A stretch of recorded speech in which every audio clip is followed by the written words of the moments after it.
we're formally classifying fentanyl as a weapon of mass destruction, which is what it is. No bomb does what this is doing.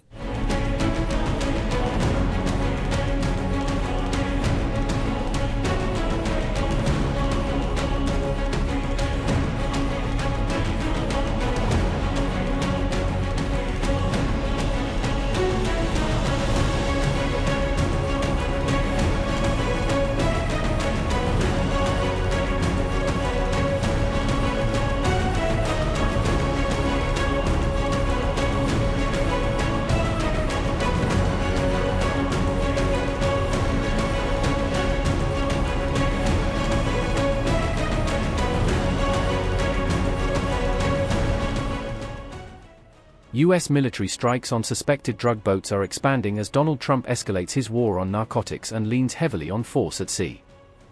US forces killed 8 people in strikes on 3 boats in the eastern Pacific Ocean, in what officials describe as another major hit on maritime drug routes.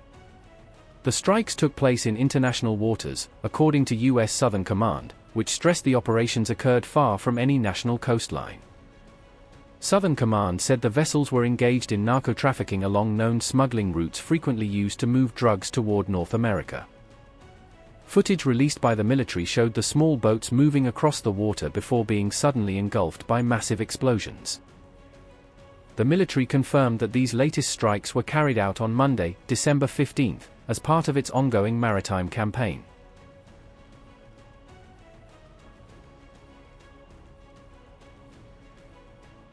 US Southern Command said intelligence collection and analysis had verified the boat's role in drug trafficking before any weapons were fired. Officials stated that all 8 people killed were male narco-terrorists aboard 3 separate boats targeted in the operation.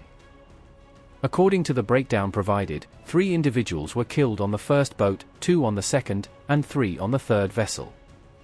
The strikes were conducted under Joint Task Force Southern Spear, an umbrella operation focused on maritime counter-narcotics missions. The operation was authorized by War Secretary Pete Hegseth, signaling high-level political backing for the use of lethal force at sea.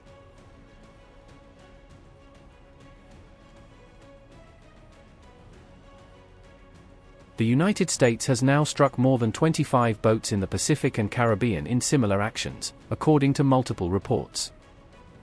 At least 95 suspected drug smugglers have been killed in these operations so far, reflecting a significant body count from the campaign. This marks a sharp break from past US counter-narcotics practice, which relied more on interdiction, seizures, and arrests than on lethal strikes. The Trump administration insists the strikes are legal under both US domestic law and applicable international legal frameworks. The maritime strikes follow Trump's order labeling fentanyl a weapon of mass destruction, elevating drug trafficking to a national security threat. But there's no doubt that America's adversaries are trafficking fentanyl into the United States in part because they want to kill Americans. If this were a war, that would be one of the worst wars. I believe they killed, over the last 5 or 6 years, per year, 200 to 300,000 people. You hear about 100,000, which is a lot of people, but the number's much higher than that. That's been proven. And they've destroyed a lot of families. Because when they lose a child, or even if their child is heavily addicted, you lose that family. The family will never be the same. That's why today I'm taking one more step to protect Americans from the scourge of deadly fentanyl flooding into our country. With this historic executive order I will sign today, we're formally classifying fentanyl as a weapon of mass destruction, which is what it is. No bomb does what this is doing. The shift signals a harder and more militaristic approach to combating drug trafficking, using missiles and warplanes instead of just Coast Guard cutters. The campaign has increased pressure on Venezuela's president, Nicolas Maduro, whose regime Washington accuses of facilitating illicit flows. Just last week, US forces seized a sanctioned oil tanker linked to illicit crude shipments, further tightening the squeeze on Caracas.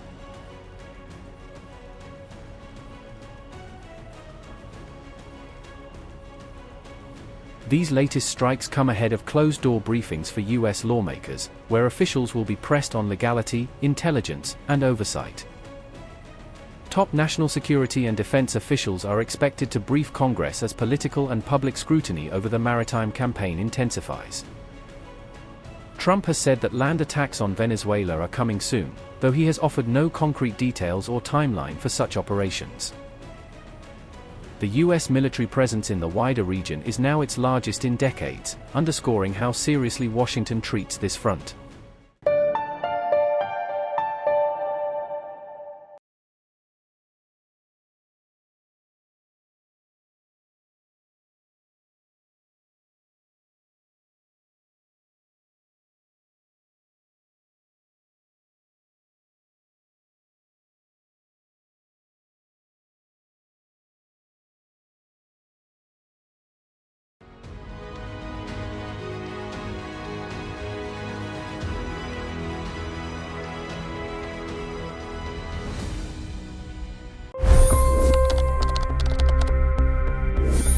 $25 crore गरीब गरीबी को परास्त करके बाहर निकले।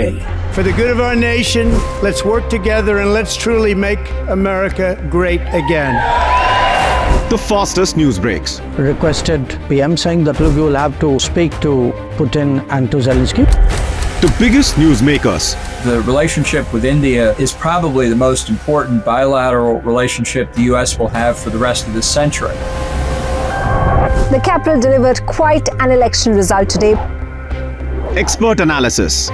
The million-dollar question today is how to stop this dance of death. Ground reports.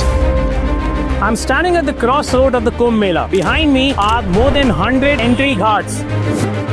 Long-form interviews. Exclusionary politics is reflected in Manipur case as well. You don't bother because this is a small state. Deep dive into burning issues. It's often said DRC could be the richest country in the whole world. It's because of what sits underneath. Why exactly did the US topple the Sheikh Hasina government? HD videos. We don't just break news, we break it down.